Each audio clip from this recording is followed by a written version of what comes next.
Welcome to the Knightline Podcast, your source for UCF football and former UCF player information.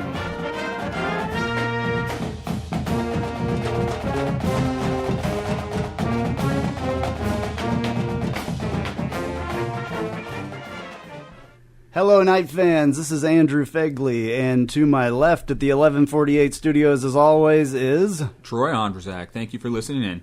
Alrighty.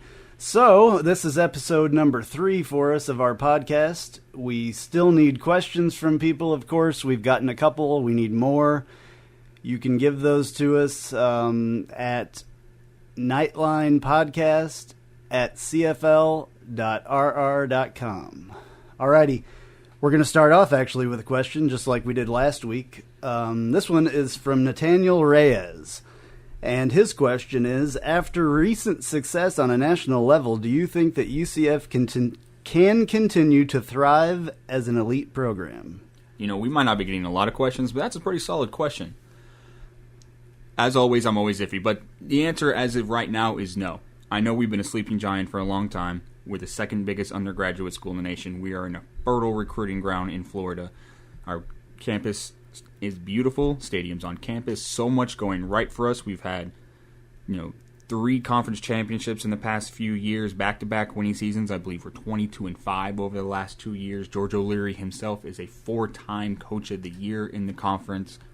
All those are really good attributes to build on, and we're making the right steps to be an elite program. The one caveat is, we recently lost a linebacker recruit to NC State.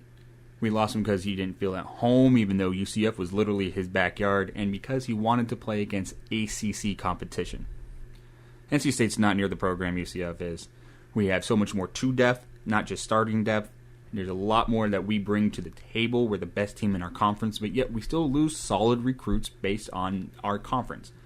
If we are able to step into, I know the SEC, there's internet battles back and forth here and there from supposed writers, but if we step into, say, the Big 12, which is a reasonable landing spot for us, same logistics against a lot of teams in Texas and Oklahoma and such, that would really put us on the elite level. We have everything else, all the other ingredients that put us there, and I hate to say this, we really need to make the step into a Big 5 conference.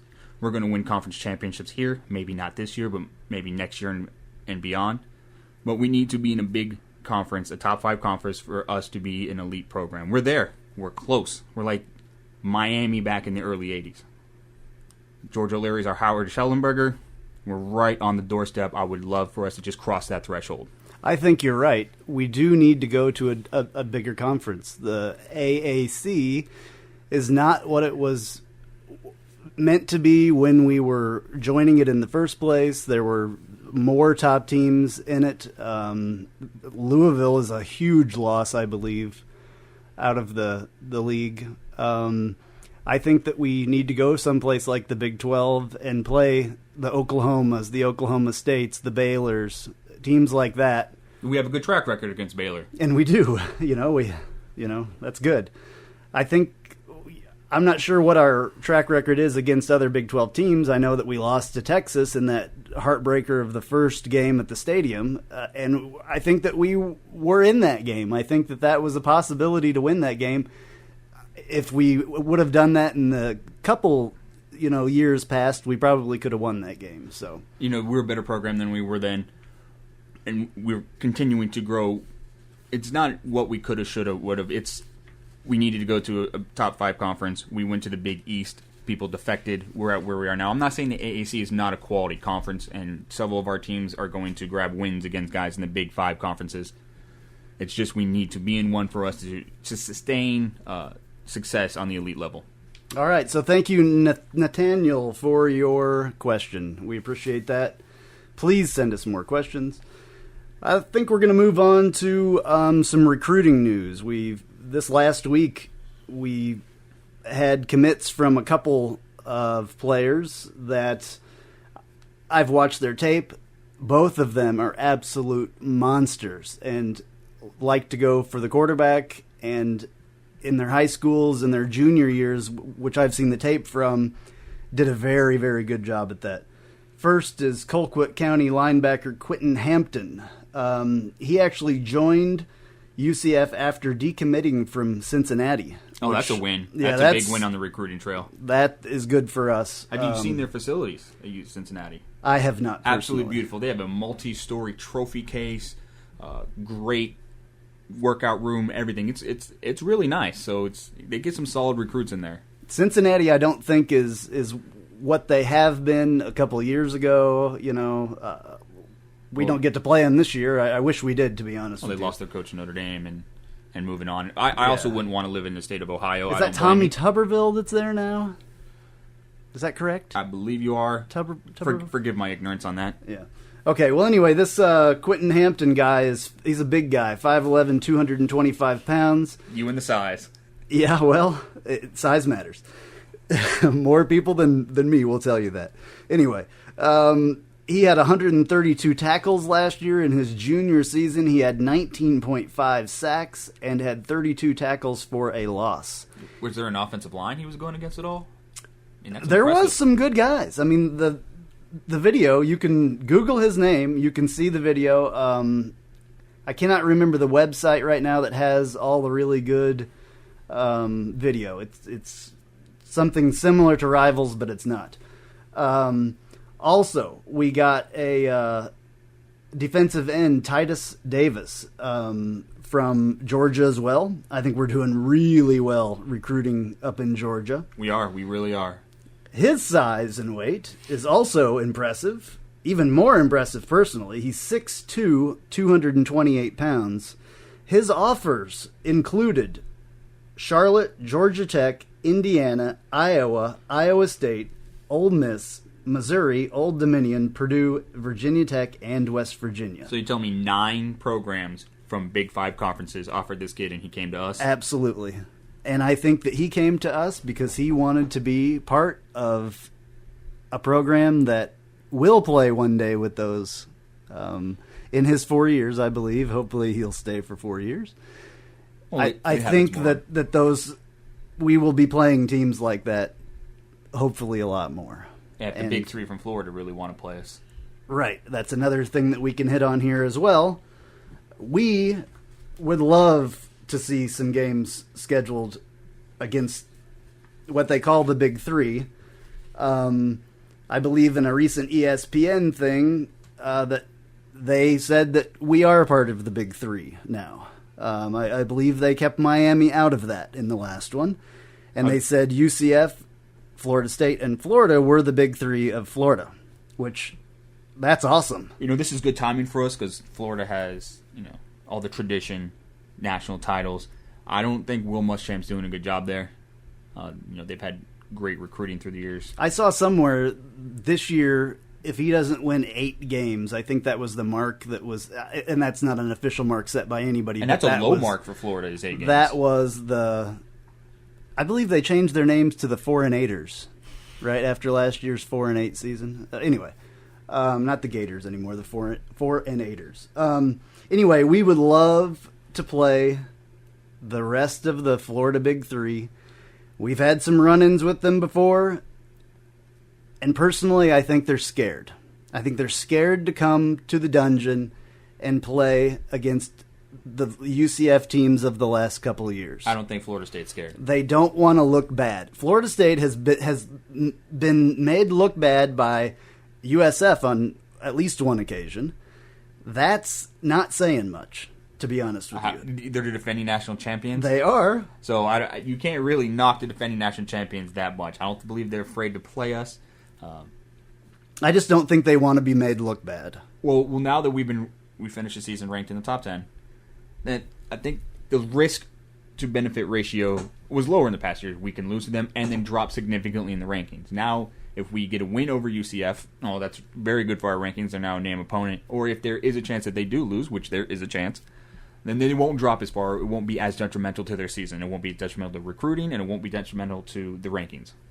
I guess in the past 20 years, it sounds like that UCF has played against these schools 4 times, with Miami being the last team in the 2009 season.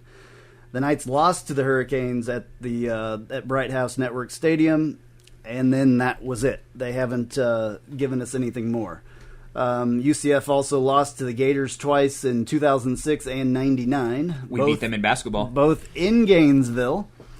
And Florida State last agreed to play UCF in the 1995 season in Tallahassee.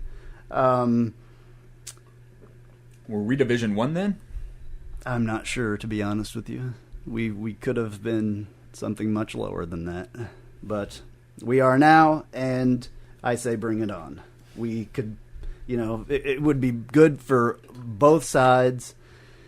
We need to charge on against Big Three. We do. We need to, or Big Four maybe now. So I think that's all we'll say about that right now. All right, Forrest Gump. And that's all I got to say about that. Anyway, moving on. Rennell Hall and Brashad Perryman have been named to the Blitnikoff Award watch list, which is the best receiver in the entire nation. I think that would be awesome because those two guys are absolutely great players. There is a little bit of talk lately about Perryman having something going on with his arm. I don't know if it's true. We're not going to say anything more about it. I hope it's not true, and I hope he's better and can play. What, did he lose it in an arm wrestling competition? I'm not sure. I have no idea what happened. Moving on. Georgia, whatever. He doesn't talk about, or Larry doesn't talk about injuries, and we will try to avoid them. Yes. So, anyway, Joey Grant has also been named a nominee for the All-State AFCA Good Works team for his contributions on and off the field. This guy is an absolute brain for a football player. He is... I like how you say brain for a football player. You have to preface with... Well, he's had a GPA of 3.8 for the last year, I think. Well done. He's, for a lineman especially, not that all linemen are dumb, because they're not. They have to be really smart to do what they do. It's a real leverage thing. You have to be smart. You have to know your math.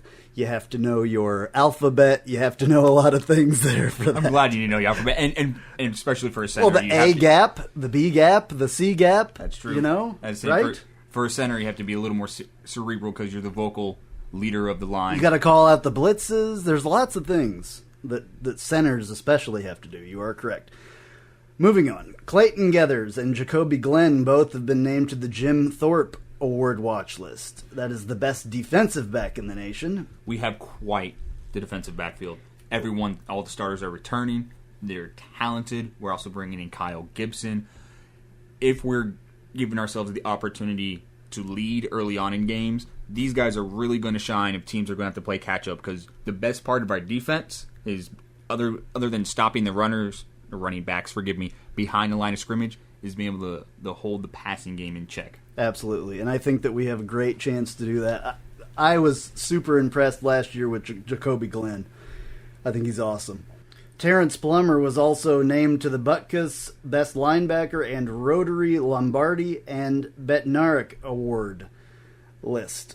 The College Football Performance Awards Linebacker Trophy also. He is really turning out to be a great asset for us. I want you to say the Butkus, Rotary Lombardi, and Bednarik Award all back-to-back several times fast to see how that goes. I can't. I struggled to even say it that one time. And afterwards you have to be, I'm sorry, Dick Butkus. I'm sorry, Dick Butkus.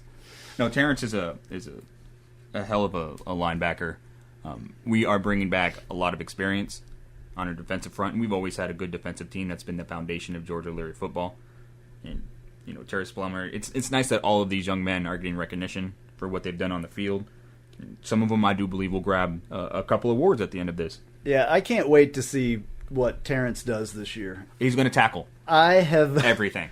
I've watched him for the last couple of years, and when they first put him in as the middle linebacker, he struggled at first. He really did. George was on him like fly on stink. I mean, every time he came over to the sidelines, he would give him, I don't even want to know what George would say to him. But it was not, I don't think it was good. By the color of George O'Leary's face, Well, it worked. It obviously worked, but... Because that young man, he's got a future on Sundays. He absolutely does. And I'm not talking about church. I'm talking about the NFL. Yeah, absolutely does. And I can't wait to see him succeed. I think he's a good kid. All these are good kids, and it's nice, like I said before, to see them getting this recognition that they deserve.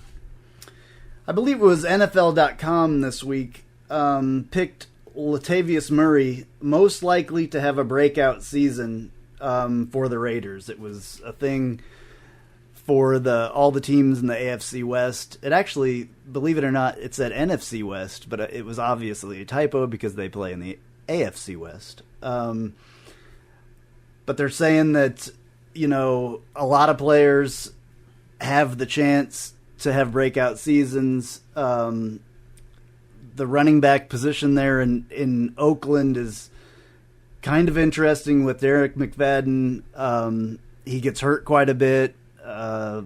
Also, Maurice Jones-Drew. We'll have to see what happens there. If he's road-worn or not. If he's road-worn. I think Derek McFadden and Maurice Jones-Drew both are road-worn. So hopefully Latavius will get his chance this year and stay healthy and go out there and show the NFL what he showed when he was at UCF. I think there's two issues with him being able to break out. Staying healthy is paramount to success on any level, especially in the NFL. And Oakland actually having leads so they could run the ball more than 7 times a game. This is true. Very true. If he doesn't get touches early, I don't believe he's going to get touches late because they're going to be playing catch-up. Yeah, ketchup is not good. I like mustard better. Anyway. So let's talk a little bit about Penn State and the Penn State game coming up at the Croke Park Classic. 40 days away from today. Today is the 20th of July. 40 days, Knight fans. 40 days. It seems so far away, yet it seems next weekend almost. I cannot wait. You have to. You have to wait 40 days. I have to. But, okay, so this year Vanderbilt has a new coach. Due to the fact that theirs is now part of Penn State. James Franklin, yes. Their coach, Bill O'Brien, left and went to Houston, as we all know. We thought Blake Bortles was going to get that number 1 pick at Houston because of that and the ties to George O'Leary that he had. Anyway, yes, Franklin is now the coach at Penn State. This guy did pretty miraculous things as far as I'm concerned at Vanderbilt. Vanderbilt, while he was there from 2011 to 2013. Their record was 24-15. I always thought of Vanderbilt. I didn't really ever think of Vanderbilt, actually. I really never. I know they're in the SEC, but they're always one of the lower ones in the SEC, as far as I can remember. They're good at basketball. They are good in basketball, yes. So, as a football team in the SEC, I don't remember thinking of them very much. But he did good. 24-15. He started off 6-7. Then he had 2 9-4 seasons. They went to 3 bowl games within that time. Won 2 of them. Which is good because we've been in 6 bowl games under George O'Leary. Lost the first 3. Won the next 3. Right. So we'll see what kind of an offense he is going to bring to Penn State. Definitely will not have the Bill O'Brien offense anymore. They'll have a pretty good quarterback to build the foundation off of. Christian Hackenberg. He's talented. He supposedly was the nation's best true freshman quarterback last season. I don't know who said that. I don't know what his record or his standings, his stats, I should say, were. But yeah, I think he'll be pretty good. I think this Penn State team will be pretty good. He found success against our talented secondary last year. He did. And when I say success, I mean the kid was 21 of 28, over 260 yards, 1 touchdown, no picks. He torched us with his favorite receiver, Allen Robinson, who went off to the NFL. I mean, it was a really good performance. Not as good as Bortles because we came back and won, but it gives him a foundation to build off of. He has talent. He has confidence now. Has a whole new offense to work with. But I know we're outgunned in the quarterback situation going into this game. Yeah, I think we should watch their sophomore receiver, Eugene Lewis. I think he's a pretty good receiver, and I think he'll be the top guy there. It's a big step up for Geno Lewis, as otherwise he's known for.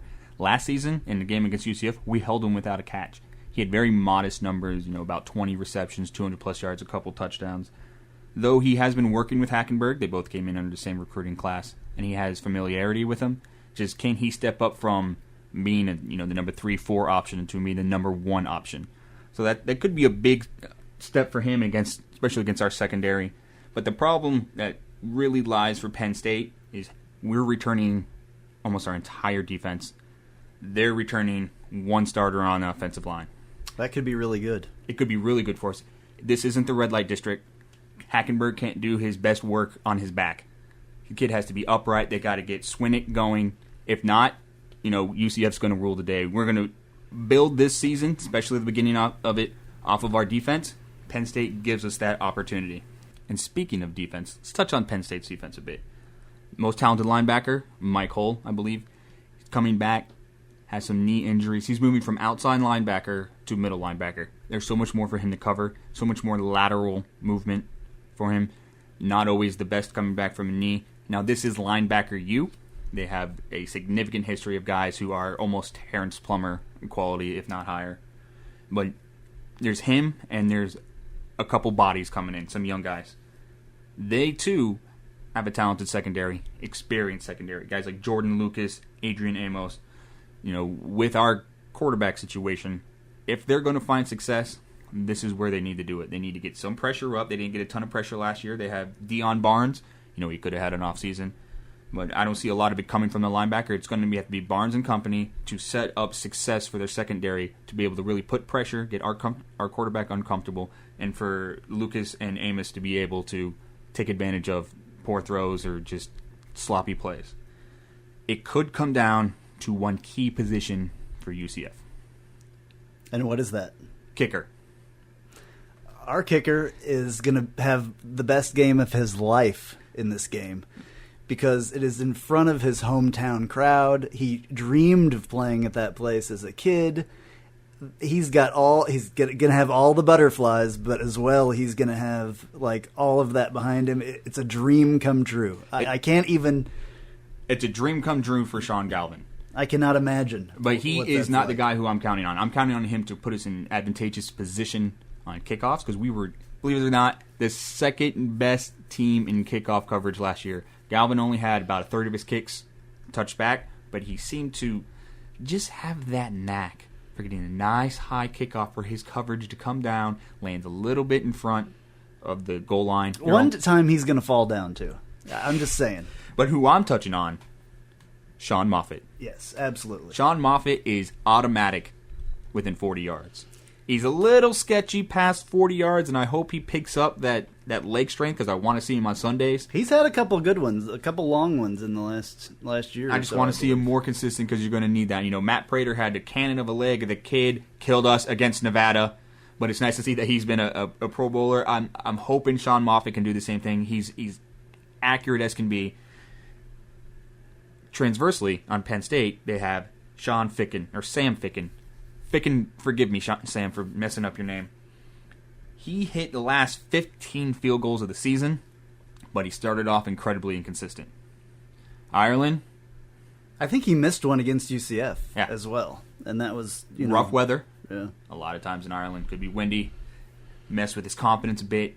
I can see him fail, just punt the game to us. I see Sean Moffitt as the guy who can bring home the victory in Ireland. That would be awesome. I hope it doesn't come to that. I hope we, Hope it doesn't come to victory? No, I hope it doesn't come to a kicker having to make the last, 40-yard field goal to win the game. If it does, I have confidence in Sean Moffitt. I do, too. The most confidence I've had in a kicker in my entire experience with the UCF program. And speaking of confidence, or lack thereof, I'm going to touch on the offensive line. Last week we covered the iffy quarterback situation. Now we're another one of our weaknesses that really gives me concern. We're replacing 3 starters, the McCray twins and Chris Martin. 80-plus starts between the 3. Not just that, our highest-ranked recruit ever, Torian Wilson's moving from the anchor at left tackle over to left guard due to projection And that's just where his size. He's a big man, 6'3", 300+ pounds.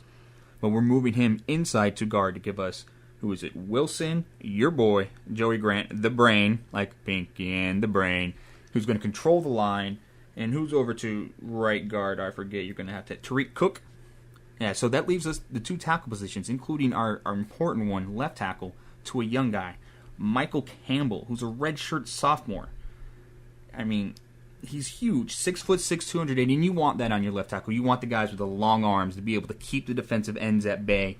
They really, as your pocket spreads around the quarterback, and I'm doing hand motions for those of you who can't see a single thing I do. It looks good. It does. It almost looks like I know what I'm doing. It's perfect, yeah. You want to be able to keep the distance so you don't have a collapse on the pocket. You want to keep the hands in the chest and be able to prevent their arms from getting up. I mean, he's strong. He won't let the pass rushers get into him. Won't let them get into their pads. And with that, from pads, you're able to leverage, swim, move, all these other things to get around. That's why we need that length. You know, I was in South Dakota last week, Custer State Park. You know, they have tons of animals. And 2 shadows walked by. To my surprise, they were bison, and it wasn't, you know, Brown and Cook. 6'6" and 6'5". These guys are 6'5", 325. I was just looking at that. That is a big dude. You know, that's Chester Brown. This morning, playing soccer or whatnot, former Magic player Glenn Big Baby Davis happened to come by and wanted to practice with us. Same size as Chester Brown.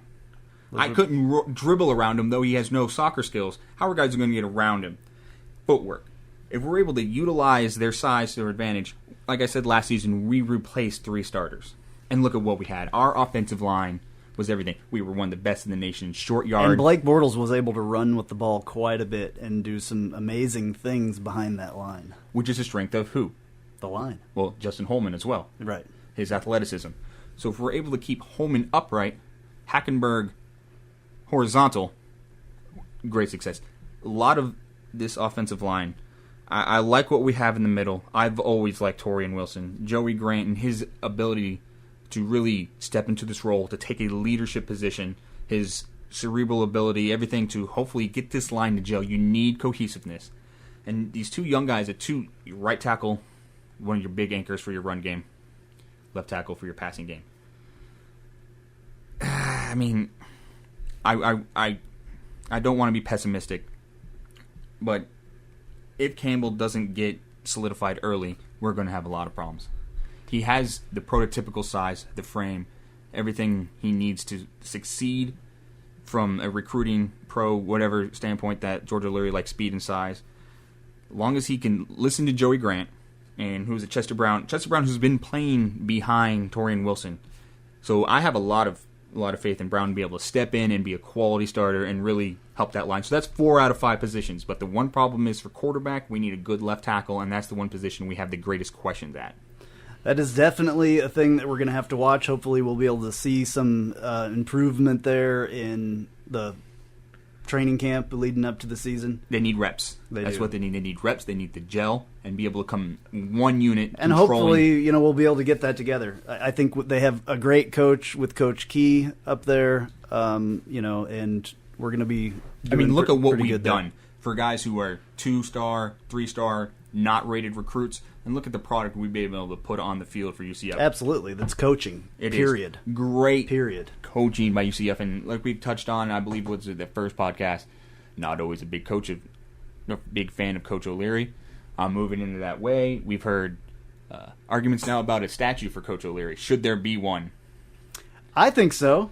I think that he's done everything that he could win us a national championship. I don't see that happening, but, what he has done, I think, yes, he deserves a statue outside of the stadium. Now, he's not the winningest coach, percentage-wise, in UCF history.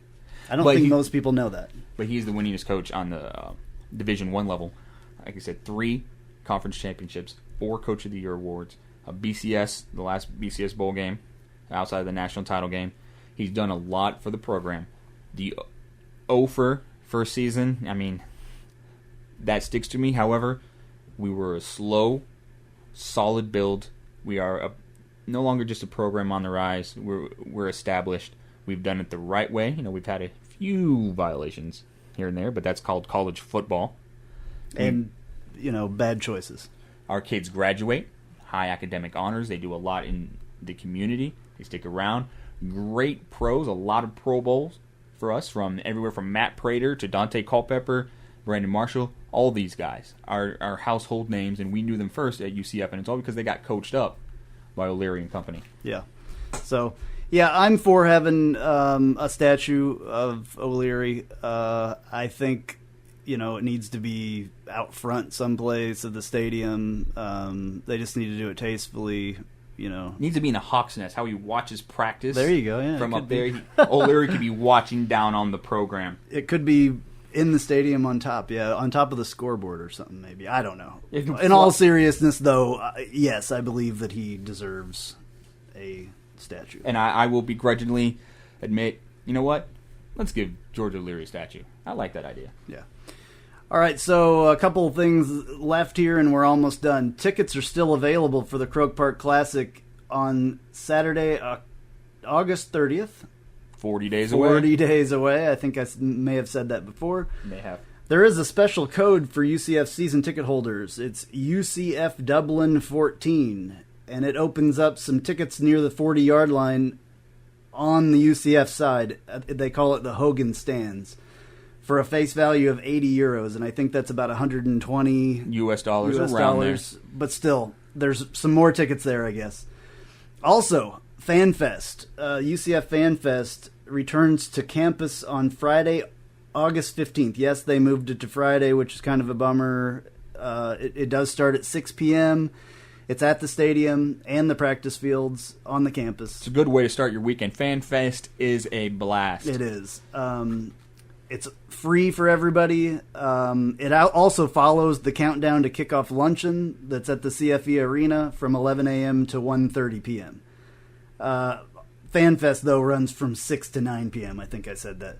You have a little time to recover. Yeah. There's some details. It's free admission, free parking.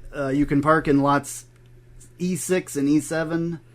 Those are the tailgating spots right there close to the stadium. There's going to be food trucks there. There's going to be activities for the kids, inflatables, autographs, and you're going to be able to get some posters. And Is that the Yum Yum truck?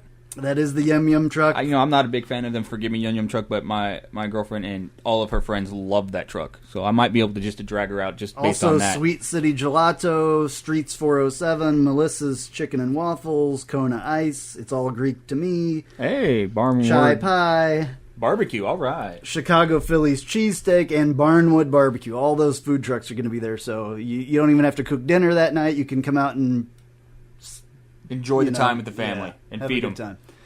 All right, so I think that's about it. This has been Andrew Fegley. And this has been Troy Andrzak. All right. We will see you in 2 weeks. Thank you very much for listening. Please send us some questions at nightlinepodcast@cfl.rr.com.